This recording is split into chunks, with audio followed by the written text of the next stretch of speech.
উড়িষ্যার লিঙ্গরাজ মন্দির বিশাল এক অলৌকিক রহস্যে মোড়া। কি সেই অলৌকিক রহস্য জানতে হলে আজকের ভিডিওটি শেষ পর্যন্ত অবশ্যই দেখবেন। বিশ্বের প্রাচীনতম মন্দিরের মধ্যে অন্যতম উড়িষ্যার ভুবনেশ্বরে অবস্থিত এই লিঙ্গরাজ মন্দির। আপনারা শুনলে অবাক হবেন, মন্দিরটি প্রায় 180 ফুট উচ্চতা হওয়া সত্ত্বেও এই মন্দিরের কোনো ছায়া মাটিতে পড়ে না।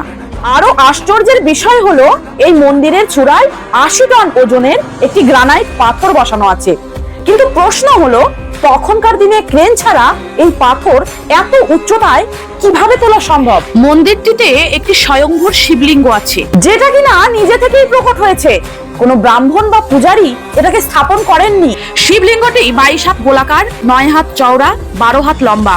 লিঙ্গরাজ মন্দিরটির নাম শুনলেই বোঝা যায় এটি প্রধানত ভগবান শিবকে সমর্পিত। কিন্তু এখানে ভগবান শিব এবং ভগবান বিষ্ণুকে মিলিত রূপে পুজো করা হয়। ভগবান শিব এবং ভগবান বিষ্ণুর এই একত্র রূপকে হরিহর রূপ বলা হয়। পৃথিবীর আর কোনো মন্দিরে ভগবানের এই হরিহর রূপ পূজিত হয় না, তাই এটি একটি ধর্মীয় ঐতিহাসিক গুরুত্ব বহন করে। এই মন্দিরটির একটি বিশেষত্ব আছে। দূর থেকে দেখলে মন্দিরটিকে মনে হয় অনেক উঁচু, কিন্তু যত কাছে যাওয়া যায় যেন মনে হয় মন্দিরটির উচ্চতা ধীরে ধীরে কমতে থাকে। মন্দিরটি একাদশ শতকে সোমবংশী রাজা যযাতিকেশরী এটি নির্মাণ করেন।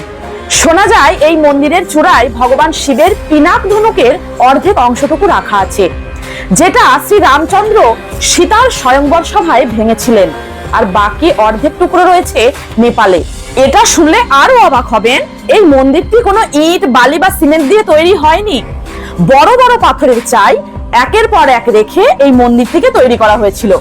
তাই কমেন্টে সবাই বলে যান, হর হর মহাদেব।